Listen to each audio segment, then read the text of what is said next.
자, 어제 위증시가 훈풍이 불었죠. 훈풍이 불어서 우리나라 주식시장도 좀 좋아졌으면 하는 바람입니다. 지금 영상을 찍는 시간이 6시, 한 7시쯤 되는데 아마 영상이 올라가는 시간은 오전 11시, 12시가 되지 않을까 싶고요.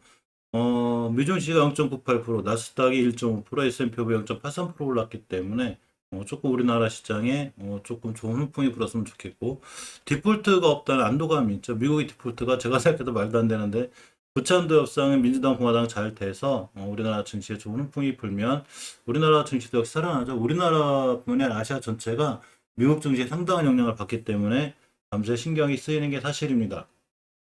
몇 가지 중요한 증시에 영향을 미칠 만한 이슈들을 보려고 합니다. 모노 코로나 치료제 글로벌 쟁단절이 시작됐다고 합니다. 한국도 2만 명 정도 선구매 해놓은 상태죠. 일단 국민 부담금은 없고 정부에서 전체 지원하는 걸로 제가 알고 있고요.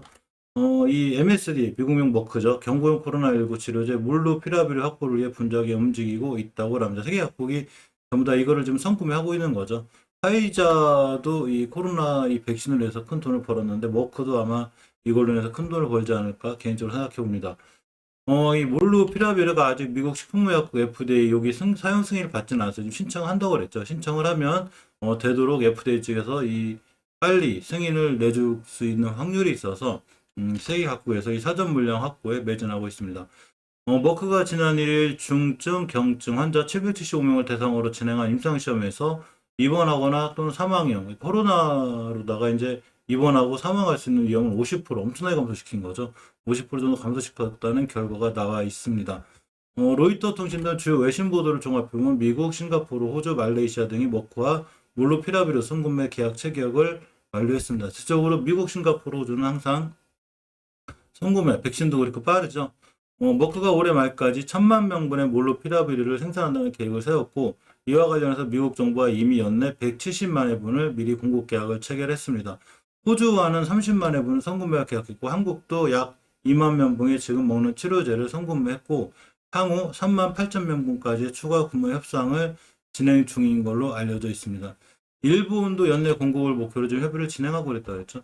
머크도 지금 개발하면서 세계 각국에서 전체적으로 발빠른 선구매가 이루어지고 있는 게 맞습니다. 자, 북한 얘기를 해보면 유엔 보고관이 북한 코로나19로 기아 위험에 처해 있다는 기사가 있습니다. 더 좀 제재를 완화했으면 하는 틀의 발언을 했는데 유엔 북한 입건 특별보고관이 코로나19 방역을 위한 봉쇄 조치로 북한 주민들이 민주주의적 위험에 처했다고 유엔 제재 완화를 촉구했습니다. 좀 제재를 완화해줬으면 좋겠죠. 어쨌거나 보고서에서 킨타나 보고관이 북한이 코로나19 이후 국경을 폐쇄하고 국내 여행을 규제하는 엄격한 방역 조치로 중국 국경지대 상업활동에 의지는 많은 주민들이 수입을 잃고 또 의약품 공급이 없고 가격급 등 많은 주민이 기아임에 처했다고 제재를 좀 완화해야 된다는 이런 의견을 피력하는 기사가 있습니다. 사실 북한도 코로나19로 상당히 굉장히 힘든 상황인 게 맞을 것 같죠. 우리나라나 세계가 그렇게 힘든데 북한이라고 다를 것 같지는 않습니다. 도쿄가 강진이 일어났습니다. 예전에 도쿄에서 심한 강진이 일어나거나 우리나라까지 조금 영향을 미치면 이 지진 관련주들이 많이 움직였었죠. 삼양엠텍이라든가 포메탈 이런 종목들이 지진 관련주로 많이 연결되어 있는데 이 정도로 지진 관련주가 움직일 것 같지는 않지만 어쨌거나 잠깐 보도록 하겠습니다. 5.9 강진이 생겼고 도심 피해가 속출하고 있다는 기사가 KBS에 있는데 네이버에 도쿄 강진 치시면 나오니까 한번 자세히 꼼꼼하게 보시고 많은 걸 다 읽어드리면 저작권 위반이 있어서 그렇게 못해드리고 어쨌거나 도쿄의 강진인데 도쿄는 생각보다 지진이 굉장히 많이 일어나는 나라라 새로운 이슈나 이런 건 아니지만 어쨌거나 어제 5.9 정도의 강진이 있었고 도심 피해가 좀 크게 나오고 있다는 얘기가 됩니다.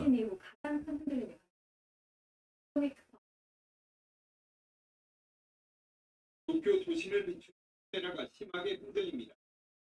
어쨌거나 조금 잘 해결이 돼서 많은 시민들이 안 다쳤으면 하는 바람입니다. 자, 미국 증시가 부채 한도 일시 증액 가비의 상승 아까 말씀드렸죠. 이 부채 한도를 지금 민주당하고 공화당하고 좀 놓고 정치권에 싸우고 있는데 이게 잘 해결돼야 되는 잘 해결될 것 같다는 얘기죠. 이 보통 투자자들이 연방정부의 부채 한도를 일시 증액하는데 의회가 합의했다는 소식에 따라 채무불이행, 디폴트 위험이 해소됐다고 생각하는 거죠. 이 채무불이행이 되는 게 사실 말도 안 되죠, 미국에서. 그래서 디폴트 사실 원 해소되게 돼 있던 건데 어쨌거나 이런 이슈로 인해서 미국 주식도 좀 안 좋았고 우리나라 이틀 정도 주식 회 급락하는 이래서 이제 개인분들이 많이 피해를 보는 저 같은 경우도 계좌가 18억 게이트 동안 멍드는 이런 상황이 생겼는데 이 합의가 조금 잘 돼서 유럽 증시 좀 살아나고 아시아 증시에도 조금 좋은 영향을 주었으면 좋겠습니다. 자, 중국에 이어서 이제 인도까지도 전력난이 생기는데 지금 약간 걱정되죠. 사실 석탄이 부족하면 전력난, 그러니까 화력발전소가 안 돌아간다는 얘기죠. 더군다나 지금 탄소 중립으로 인해서 안 그래도 화력발전소를 줄이고 있기 때문에 전력난이 더 심해져서 이렇게 되면 전국적으로 세계적으로 공급망이 굉장히 악화가 됐죠. 최근 석탄 공급 부족으로 전력난을 겪고 있는 중국에 이어 인도도 대규모 전력 부족 위기에 직면했다고 합니다. 역시 인도도 석탄 부족이 원인이죠. 자, 인도 내 화력발전소 석탄 재고가 급감했는데 이 상황이 지속되면 인도는 몇 달에 전력난에 처할 것으로 보인다고 합니다. 사실 전력을 돌리기 위해서 이제 원자로를 많이 가동해서 원자로도 많이 폐사하는 분위기인데 지금 예전에 이 소형 원자로 얘기가 좀 있죠. 워렌 버핏하고 빌 게이츠, 워렌 버핏 아저씨하고 빌 게이츠 형님하고 소형 원자로 개발을 좀 해야 되겠다.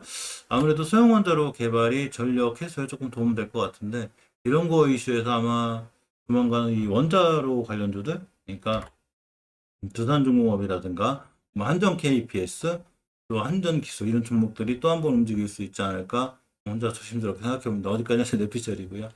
인도가 최근 석탄 부족을 겪는 가장 큰 이유가 바로 전력 수요가 급증했고 우기에 발생한 폭우 때문이라고 합니다. 그래서 올해 경제 회복 단계에 들어서고 전력 수요가 급증했죠. 지금 인도 증시가 엄청 좋죠. 이 중국에서 많은 투자가들, 대만 투자가들, 우리나라 투자가들까지 좀 빠져가지고 인도, 베트남으로 좀 가는 입장이라 인도 증시가 많이 증가했고 그만큼 이제 산업 경제가 살아나고 있다 보니까 전력이 많이 딸리고 있고 특히 작년 유럽에서도 이제 풍력이나 태양광으로 이 친환경 전력을 많이 생산하려고 하는데 이 자연에 의존하는 거의 한계가 사람이 인위적으로 어떻게 할 수 없다는 거죠.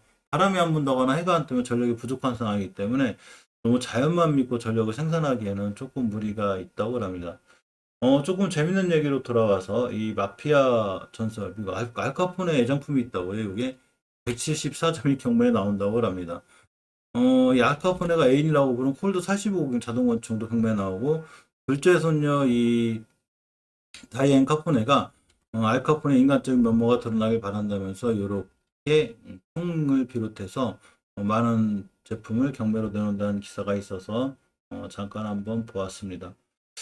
이 오징어2 게임 얘기가 좀 있죠. 그러면서 어제 슈박스가 상한가를 가고 버킷 스튜디오즈 6% 상승하고 덱스터도 상한가를 갔습니다.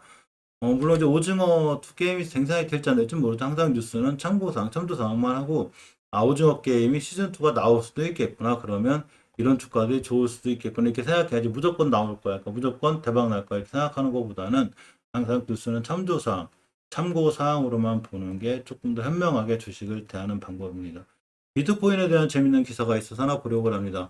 자, 비트코인이 10만 달러를 돌파하려면 꼭 넘어야 할 산이 있다고 합니다. 가장 결론적으로 얘기하면 6만 5천 달러 돌파하면 10만 달러 갈 수 있다는 얘기인데, 뭐 사실 다 마찬가지죠. 주식도 어느 정도 고점이 있고, 그걸 넘어서면 당연히 그 위의 고점이 형성이 되는 건데, 자, 어쨌거나 이제 최근 비트코인 가격이 많이 급등하죠. 그래서 추가 상승을 전망하는 전문가들이 좀 많이 늘고 있다고 그래요. 그래서 기술적 분석들도 많이 해놓고 있는데, 이 항상 보면 지금 3만 달러에서 이렇게 5만 달러까지 좀 왔다 갔다 하는 이런 형태라고 그래요. 비트코인이. 그래서, 이 에디슨 발행인이 있는데, 지난 8월 17일 암호화폐에 대한 분석을 마지막으로 업데이트 했는데, 비트코인 가격의 중요한 지지대인 3만 달러. 그러니까 3만 달러 떨어지면 매수.